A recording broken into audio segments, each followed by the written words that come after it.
Bonjour, bienvenue dans cette seconde vidéo du Ready to be Invested programme.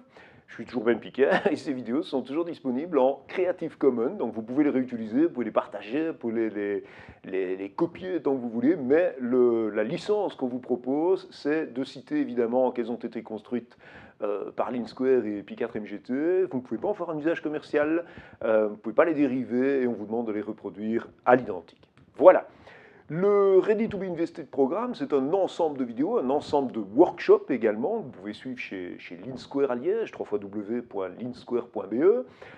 Et ceci est la seconde vidéo. Alors la seconde vidéo, elle va tourner autour du concept de Value Proposition Canvas, qui est en fait un extrait, je vais faire ici une synthèse de l'excellent nouveau bouquin, enfin bon, doucement, nouveau bouquin, ou deuxième bouquin en tout cas, de Yves Pigneur et Alex Osterwalder, autour de la problématique évidemment de la proposition de valeur. Donc le cœur de la start-up, c'est évidemment non pas ce que la start-up vend, comme beaucoup le pensent, mais ce que les clients de la start-up achètent.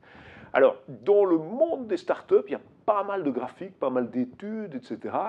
Et on le voit, le taux d'échec, malheureusement, entre de 3000 idées, enfin, il y a des tas de statistiques, peu importe, mais sur de nombreuses idées, on dit 3000 idées, 100 projets, 2 lancements, un seul succès. On le voit évidemment, beaucoup de startups se plantent. Et la question évidemment que pas mal d'académiques, pas mal de chercheurs sur l'entrepreneuriat tentent de déterminer, c'est pourquoi, comment, et bien sûr peut-on trouver des bonnes pratiques, des outils pour aider les startups à moins se planter. Alors, il y a des tas d'études, mais une étude intéressante, les 10 raisons, les 10 principales erreurs que les startups commettent. Voilà un graphique ici. Et la numéro 1, la principale, qui explique plus de 30% du total, c'est que les startups construisent, proposent des produits, des services, des solutions dont personne ne veut. Voilà. Vous vous rappelez en fait du Startup Génome, le déséquilibre entre 5 dimensions, product, team, et on trouve exactement ici les mêmes logiques, product, team sont les raisons numéro 1 et 2.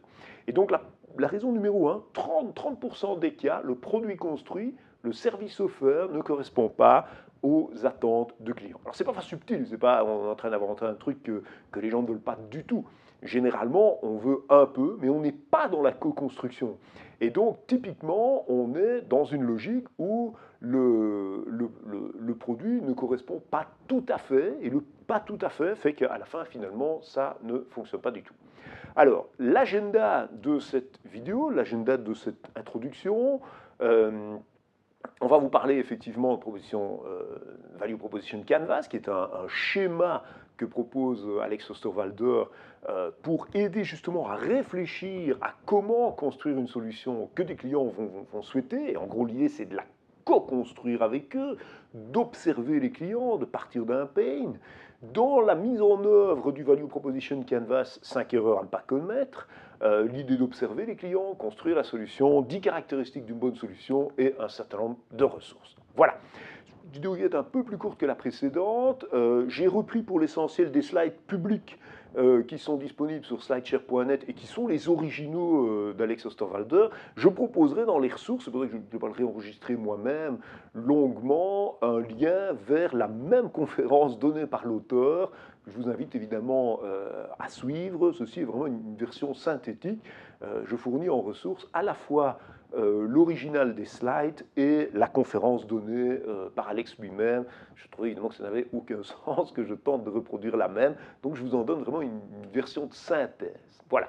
Alors de quoi est-ce qu'on parle On parle de ce qu'on appelait dans les années 2000, no pain, no gain, autrement dit, on ne peut vendre évidemment que des solutions, des réponses à des problématiques que les clients recherchent. Alors parfois ils ne le savent pas, quand Steve Jobs sort la première tablette, les gens ne sont pas en attente de tablette évidemment.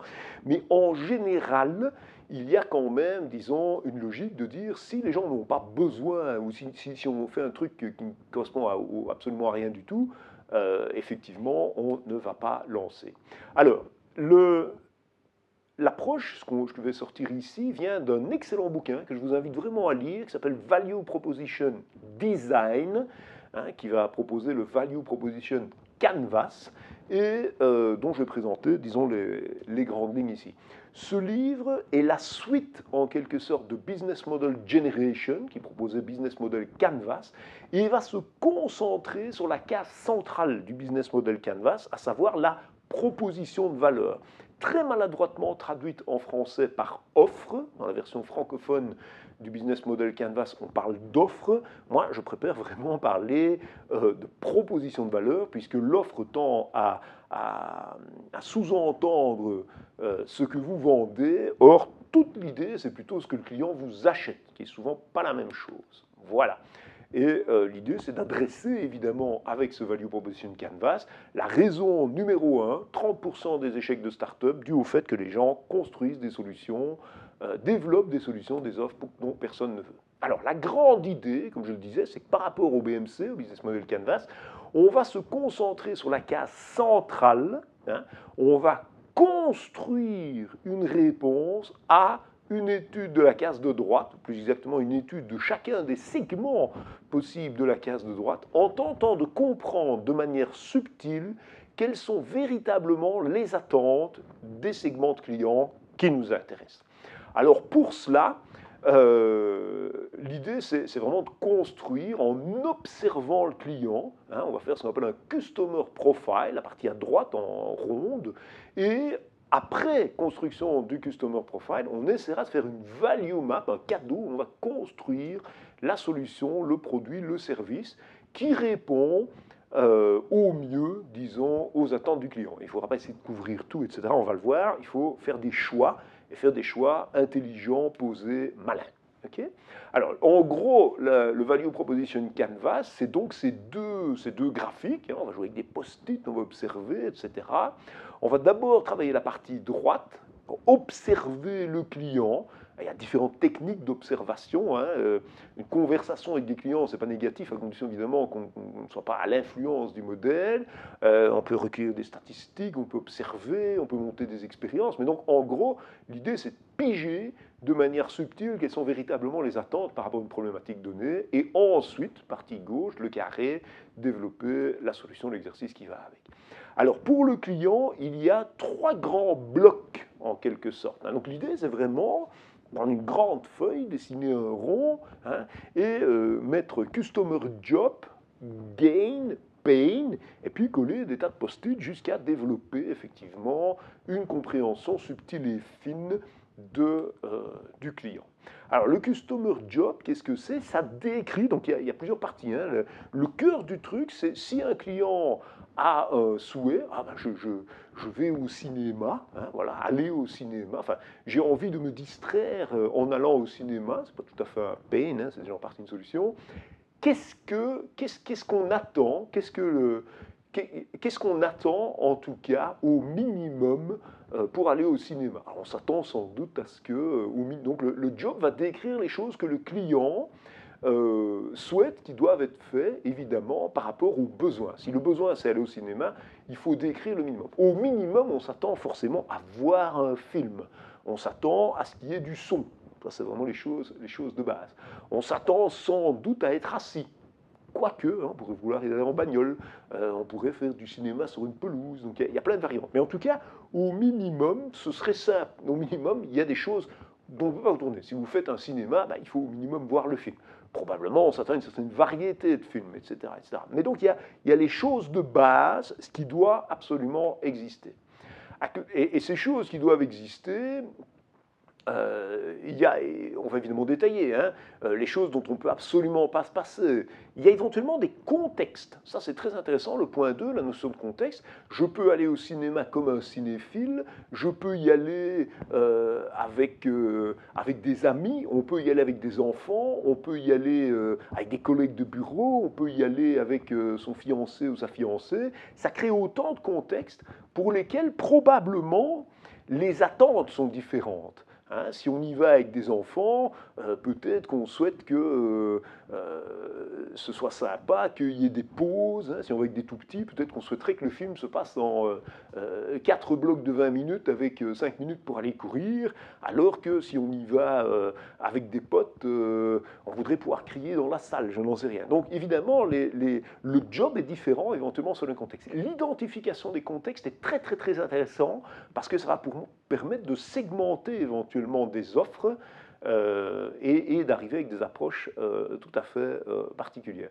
Un troisième élément, c'est de s'interroger peut-être par exemple sur ce qui nécessite d'interagir avec d'autres. Par exemple, si on va au cinéma avec un groupe d'amis, le fait de pouvoir choisir le film ensemble, peut-être avant, hein, un cinéma qui proposerait, je ne sais pas moi, un système de vote, hein, mais ça on est déjà dans la discussion, mais l'idée de dire, ah, un des problèmes quand on va tous ensemble, c'est de choisir. Un des problèmes quand on va à 20 au cinéma, c'est qu'on est dispersé dans la salle. Nous, on veut pouvoir aller à 20 et être tous ensemble sur une même rangée, hein, par exemple. Donc on voit évidemment qu'il y a un besoin, il y a des contextes, il y a peut-être des besoins d'interaction, d'échanges particuliers, etc. Et donc ça peut avoir un impact sur sa vie. On peut pouvoir vouloir dire oh, je suis au cinéma, je fais ceci, etc. Donc il y a une série de questions qui vont nous permettre vraiment de qualifier la notion de job to be done. À côté de ça, lorsqu'on va au cinéma, il y a par exemple des choses qu'on a toujours rêvé d'avoir, ce qu'on appelle les gains. Et les gains, ça décrit des rêves, des envies qu'on estime nécessaires. Par exemple, si je vais au cinéma, je veux absolument pouvoir manger des oufti bananes au chocolat, parce que c'est formidable, et pour moi, ça fait partie de ma définition de l'expérience du cinéma. Ou à l'inverse, je veux pouvoir être bien au milieu avec un son X, Y, Z, etc. Alors les gains, ce n'est pas uniquement fonctionnel. Les gains, ça peut être social, ça peut être en termes d'émotion, ça peut être en termes de cost saving, etc. Et bien réfléchir également aux gains sociaux, le fait de pouvoir partager, etc. Ce sont des éléments vraiment intéressants. Alors il y a des questions, hein, de la même manière, qui permettent de réfléchir aux gains. Est-ce que par exemple il y a des niveaux de qualité qui sont nécessaires? J'ai parlé d'hôtel dans une précédente vidéo. Il y a des contextes dans la logique d'hôtel. Je voyage en vacances, je voyage en week-end, je voyage sur l'autoroute, je n'attends pas la même chose et je peux avoir des attentes de niveaux différents, etc., etc. Donc, deuxième grand axe, réfléchir effectivement à ce qu'on appelle les customer gains, hein, les choses dont j'ai toujours rêvé mais que je n'ai pas nécessairement eu. Et alors, troisième idée, très intéressante, c'est ce qu'on appelle les customer pains, c'est-à-dire ce qui vous a toujours énervé. Par exemple, moi quand je vais au cinéma, je suis très énervé de devoir me parquer. Hein, et du coup, pour me parquer, d'être obligé d'arriver 3/4 d'heure à l'avance. Moi, mon rêve, ce serait d'arriver au cinéma, de laisser ma voiture à l'entrée du cinéma et de la retrouver quand je sors. Bon, je ne sais pas quelle est la solution pour ça, mais je voudrais pouvoir arriver 3 minutes avant, m'installer, manger mon oufti banane, regarder les publicités, puis le film commence, je sors, je reprends ma bagnole, je rentre chez moi. Bon, c'est évidemment un truc qui n'existe pas, mais un customer pain. Les pains décrivent les risques, les mauvais résultats et tout ce qui fait que finalement, à un moment donné, on risque de perdre le client, hein, ou le client n'est pas content de l'expérience. De la même manière, il y a une série de questions qui vont nous aider à réfléchir au customer pay. Voilà.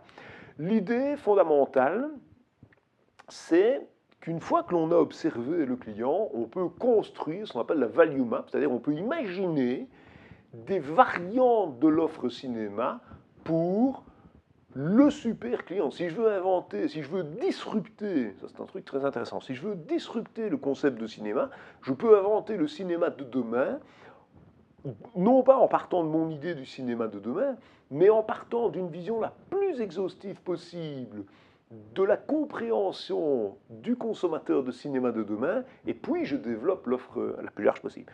Peut-être je vais devoir développer plusieurs value maps, parce que je vais m'apercevoir que j'ai plusieurs comportements et différents types de profils. L'offre, c'est un ensemble de produits et services, c'est éventuellement des game creators, des choses spéciales, hein, qu'on met dedans en premium ou pas, et ce sont des pain relievers. Par exemple, on peut dire, oh, on a un service de voiturier, hop, voilà, ça me permet d'arriver à la dernière minute.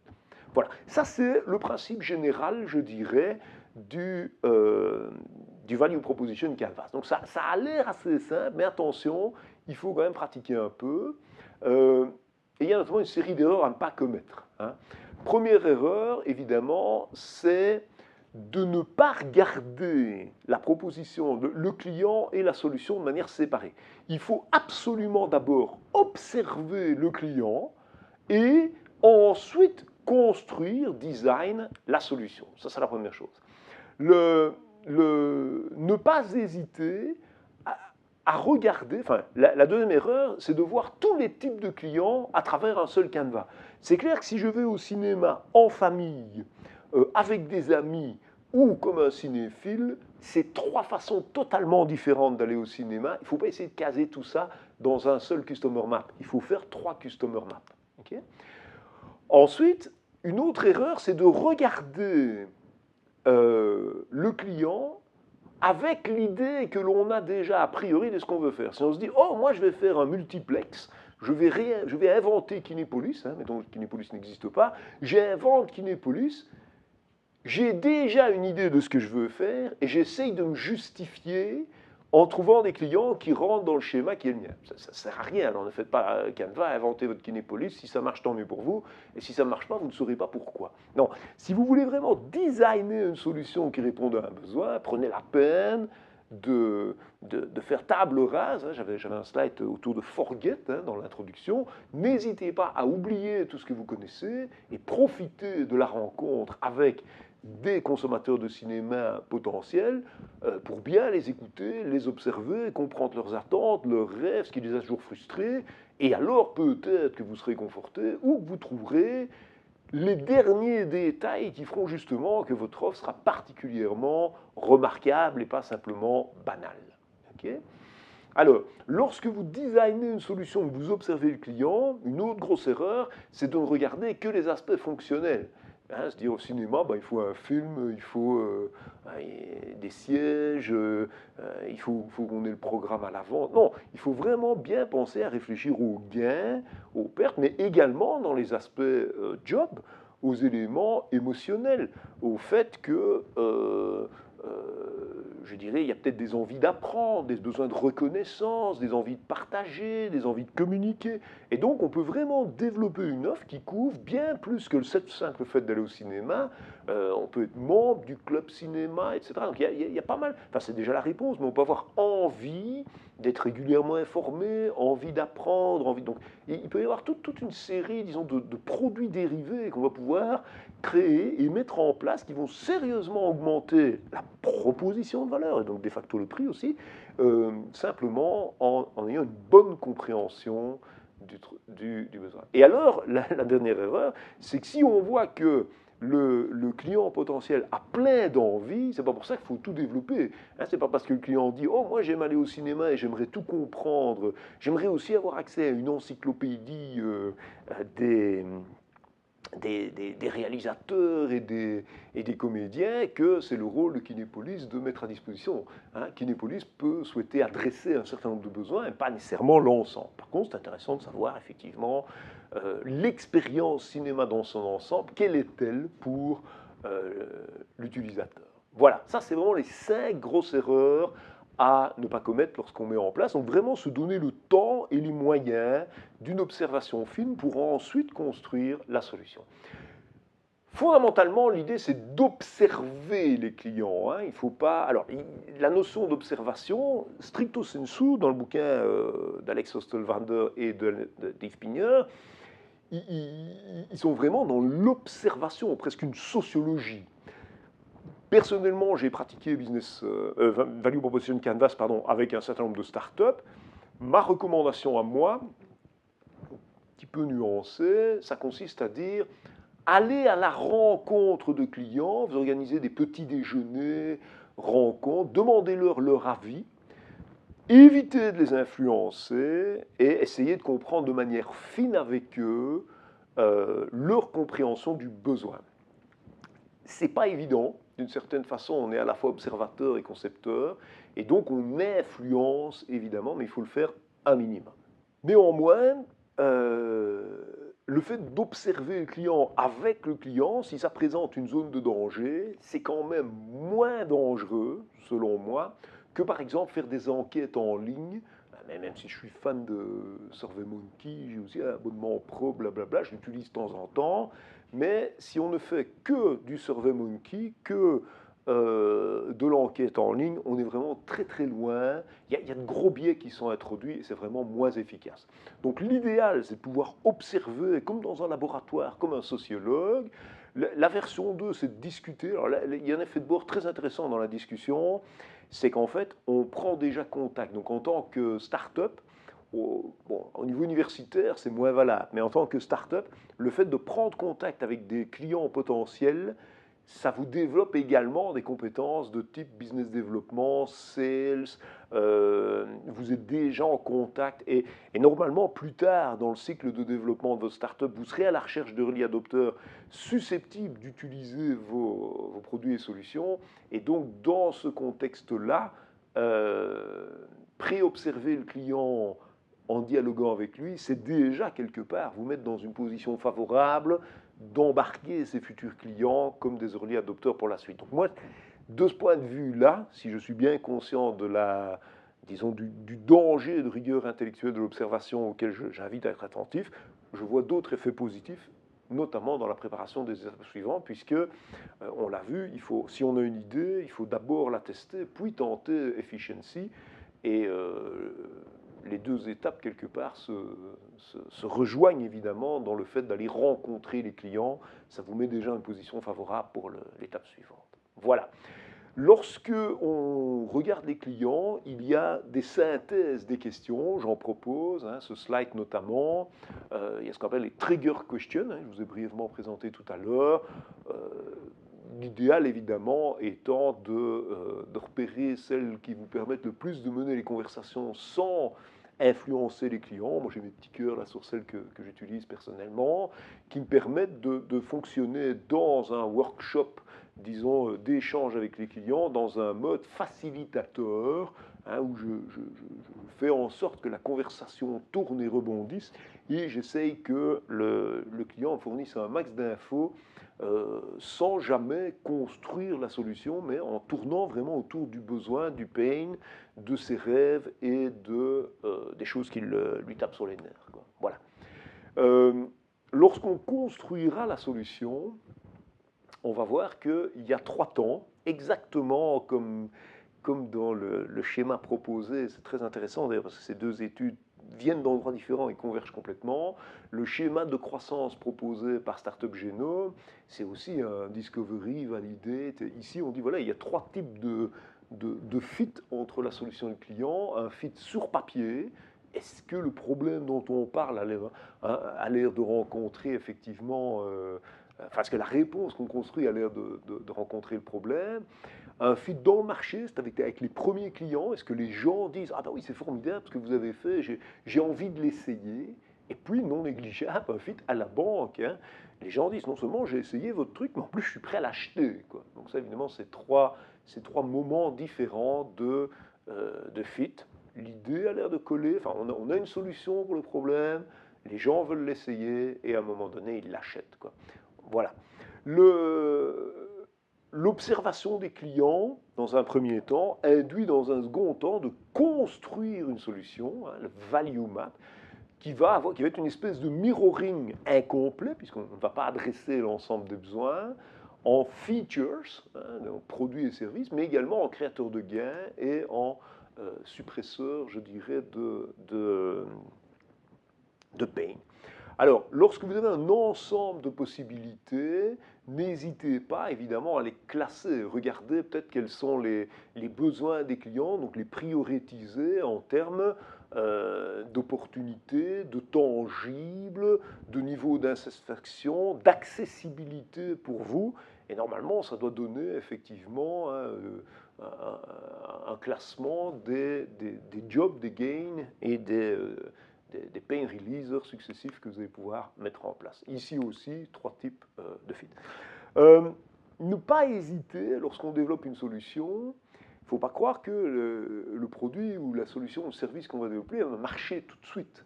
Hein. Le design d'une solution, c'est un processus, ce n'est pas un one step, un week-end où on prend le customer map et tout à coup on construit la solution. C'est pas ça.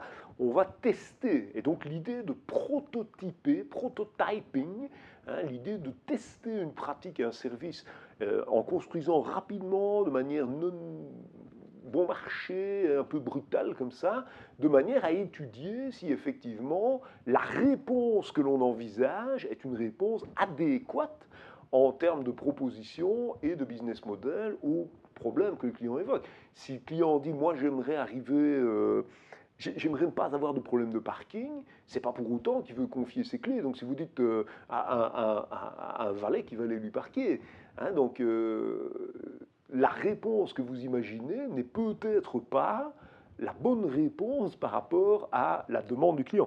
Il n'est pas nécessaire de mettre en place, de louer un parking, on peut réserver 5 places et faire un essai juste pour voir si ça tourne.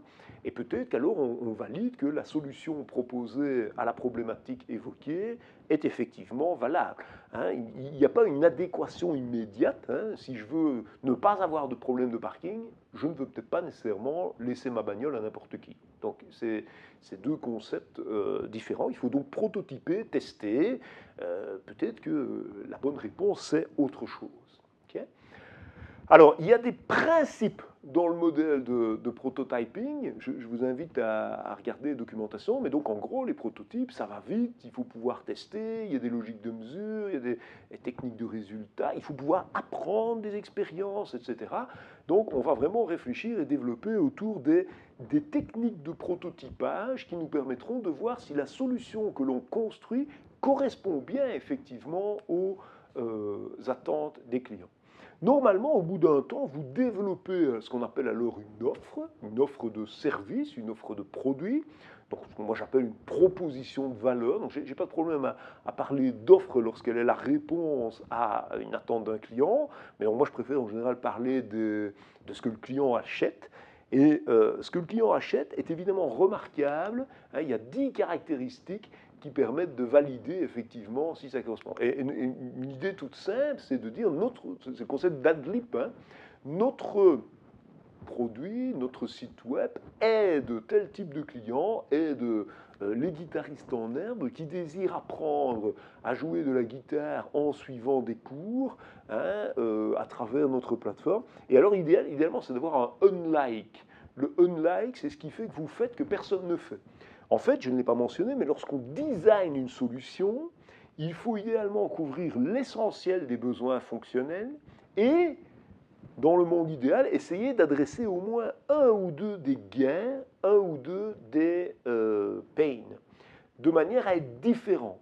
Cette logique rejoint complètement la notion de value map que j'avais évoquée, qu'on voit que j'ai expliqué dans la première vidéo sur le concept d'hôtel, où j'ai dit, voilà, qu'on retrouve dans le concept d'océan bleu, qui dit, lorsqu'on compare deux produits, il y a un certain nombre de caractéristiques, et lorsque vous disruptez, vous avez intérêt à rajouter une caractéristique, en supprimer certaines, être meilleur, choisir ce dans quoi vous êtes spécial, et rajouter. Et le unlike, c'est clairement ce dans quoi vous êtes spécial ou ce que vous rajoutez. Donc on voit que différents auteurs convergent à niveau autour de l'importance que la solution que vous mettez en œuvre ou développez soit spéciale d'une certaine façon. Et on revient au bouquin de Michael Porter que j'avais évoqué en première vidéo, dans lequel Michael Porter dit il y a 3 façons d'être gagnant, vous êtes le meilleur, vous êtes le moins cher, vous êtes spécial. Océan bleu, unlike, sont autant d'expressions autant de façons d'exprimer le fait que vous avez une proposition de valeur qui est spéciale pour le client. C'est extrêmement important. Je vous invite à savoir pitcher votre adlib hein, et tester. Normalement, si votre adlib est bien fait, vous devez au moins arriver à susciter la curiosité. Bon, peut-être que la personne à qui vous adressez n'est pas dans la cible. Hein, ne faites pas de musique, ça ne sert à rien que je vous explique en quoi mon site web musical est spécial. Mais au moins, vous devriez dire, ah ouais, c'est intéressant, avec ce site, c'est formidable, on apprend la guitare autrement, il y a quelque chose de particulier. Si c'est juste comme quelque chose de banal et qui existe, vos chances d'attirer des clients sont évidemment extrêmement réduites. Alors, lorsque vous avez conçu une great value proposition, hein, donc une proposition de valeur wow, hein, ou différenciatrice, je ne sais pas très bien comment on peut traduire, elle a normalement 10 caractéristiques. Hein, vous pouvez la checker, vous pouvez la benchmarker, hein, elle fit dans le business model, elle se différencie, elle crée de l'argent, etc. Donc je vous invite à regarder évidemment en détail ces 10 caractéristiques et à tester, hein, mettez-vous, tiens, moi ça je suis plutôt mauvais, ou bien je suis neutre, je suis plutôt bon, hein, donc mettez des moins, des zéros, des plus, et testez votre propre score de value proposition. Si vous n'avez pas au moins 5 plus, un seul moins et 4 zéros, interrogez-vous sur est-ce que vous êtes vraiment killer, parce que si vous n'êtes pas killer d'une façon ou d'une autre, vous n'avez probablement pas une great value proposition, vous avez probablement, entre guillemets, un bête truc banal, ce qui n'est pas grave, mais ça va être beaucoup plus difficile tant à financer qu'à mettre en œuvre. Enfin, d'abord à mettre en œuvre, puis à financer. Le business model Canva, ça fit naturellement, le value proposition Canva, pardon, ça va évidemment rentrer à l'intérieur du business model Canva, hein, et c'est très important également de pouvoir décrire de manière plus large non pas l'adéquation entre les besoins du client et ce que vous proposez, mais l'inscrire dans un business plus large, avec évidemment une réflexion à droite sur la manière dont vous allez pouvoir contacter les différents segments de clients et quelle perception de valeur, quelle relation ils vont avoir avec vous, c'est la partie droite du BMC, et à gauche, ce que vous avez à mettre en œuvre pour être effectivement capable, ce qu'on va appeler l'architecture de valeur, je vais en reparler. Je pense qu'il y a un grand futur dans la réflexion sur l'architecture de valeur parce que c'est ce qui traduit le mieux la capacité ou l'incapacité de la start-up à effectivement mettre en œuvre son projet. On reviendra là-dessus, hein, c'est essentiellement une réflexion sur vos propres ressources, sur ce qu'il faut faire, ce que vous externalisez ou pas, et le tout doit donner naturellement un modèle financier, un business model dans lequel votre écologie financière est positive, c'est-à-dire que vous générez plus de cash que vous n'en dépensez in fine. Voilà. Nous reviendrons là-dessus. Pour clore cette vidéo, je vous propose un certain nombre de ressources. Le Value Proposition Canvas lui-même est disponible en PDF, vous pouvez l'imprimer en A0 si vous voulez, je fournis le lien. Il y a une version 3 minutes de cette vidéo extrêmement simplifiée, je pense c'est Yves Pigneur lui-même qui l'a présent, c'est la seconde ressource. Les slides originaux, hein, que j'ai résumés ici en une cinquantaine, existent sous la forme de VPC, j'ai 193 slides, et la conférence complète, donc la version complète de ce que je viens de vous faire ici, que j'ai évidemment fait en synthèse parce qu'elle existe directement disponible, existe en 1h36 par, je ne sais plus si c'est Alex ou Yves qui la donne, mais directement donnée par les auteurs, ce serait une insulte à leur propre intelligence que de tenter de faire la même chose. Donc je vous invite évidemment à regarder la leur. Voilà, ceci conclut la seconde vidéo du Ready to be Invested programme. Évidemment, si vous venez au workshop, on aura l'occasion de vous challenger sur effectivement votre proposition de valeur et sur le fait que vous avez été titillé des prospects, hein, pour essayer de bien comprendre de manière subtile comment vous allez disrupter et être spécial à leurs yeux en répondant non seulement à leurs besoins, mais, hein, donc ce qu'on appelle les jobs, mais également à des pains et des gains particuliers.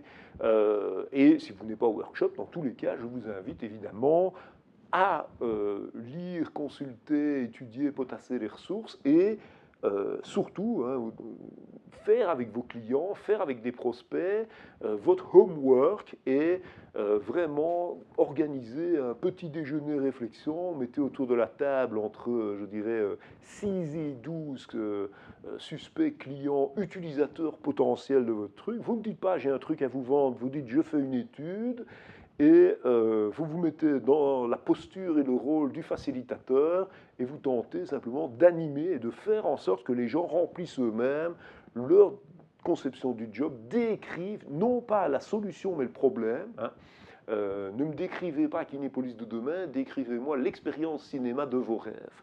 C'est pas du tout la même chose, et vous retrouvez avec, avec le développement d'un Netflix plutôt qu'un autre Kinépolis. Voilà. Je vous remercie, je vous donne rendez-vous sans doute la semaine prochaine, puisque ces vidéos ont une destination hebdomadaire pour la 3e vidéo. Bonne journée. iStock Audio.